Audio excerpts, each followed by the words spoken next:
Good morning. Um, Boy, this is going to be a difficult video for me, but it's important that I do it. Okay.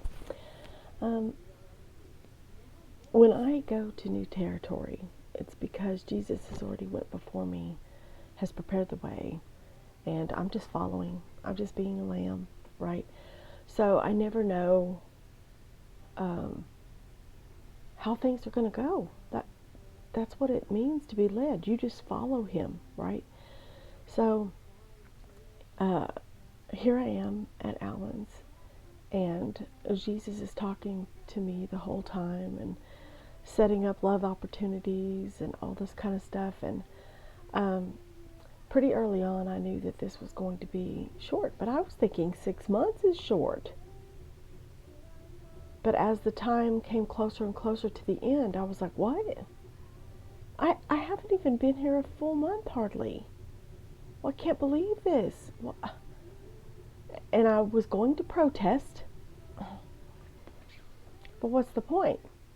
When you choose to follow your shepherd, you're being the lamb, okay? So I was like, okay, wow, that's short. And then when Jesus started telling me that I was not going to give a two-week notice and I was not going to be fired, I came this close to panicking. And I was like, wow, wait, I don't panic. What is going on here? What? And so as I followed Jesus through the whole process, I came to realize that in 2005, when Jesus threw me into the fire, it had nothing to do with the abuse that I'd suffered as a child or as an adult. It had to do with coming out of the system. The system was in my fibers. And I remembered a dream that I had had. Sorry, my quality of video is really stinking today. I had remembered a dream that I had had back in 2005. 2005 was just the year, I don't know, of major spiritual activity.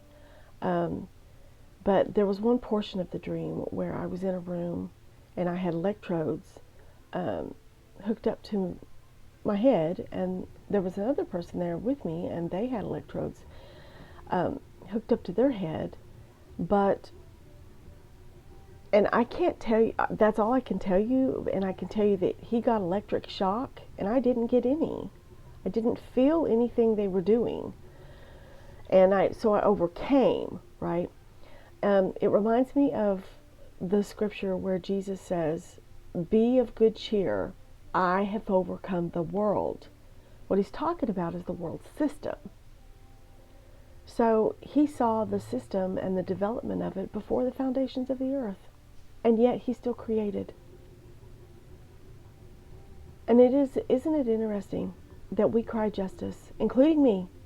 I think I'm probably the loudest voice. And yet Jesus himself did not get justice. He died for it.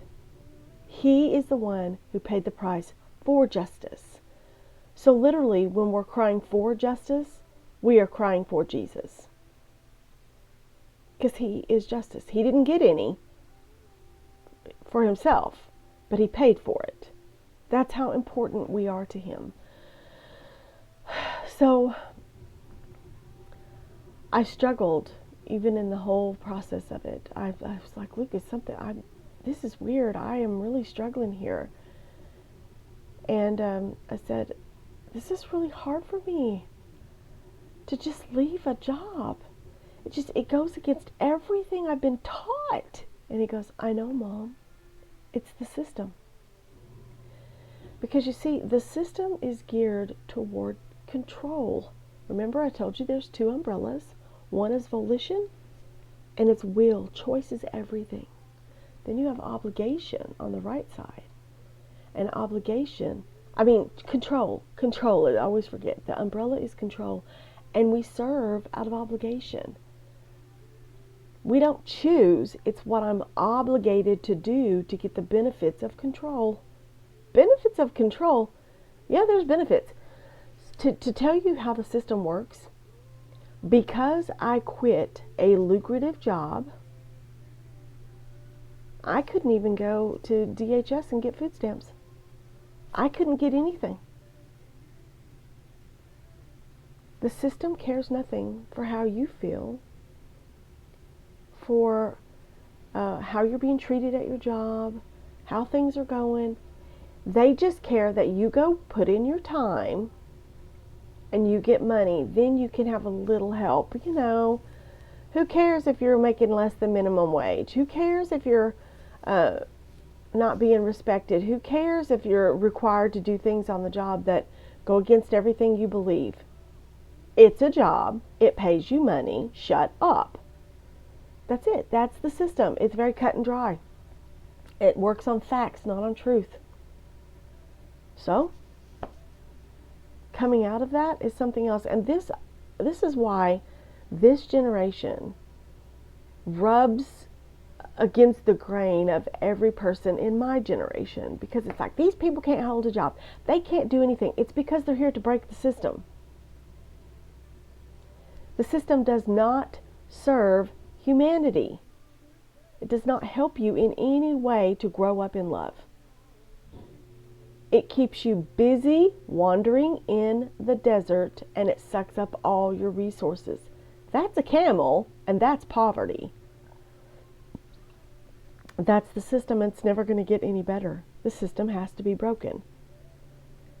And the reason why it is so scary, and I've gone through it myself, I'm like, Lucas, we have repeated the same thing over and over and over again throughout all of humanity. We have always repeated the same thing.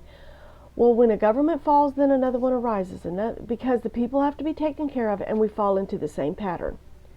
I can tell you the absolute truth right now. That's not happening this time. It's not.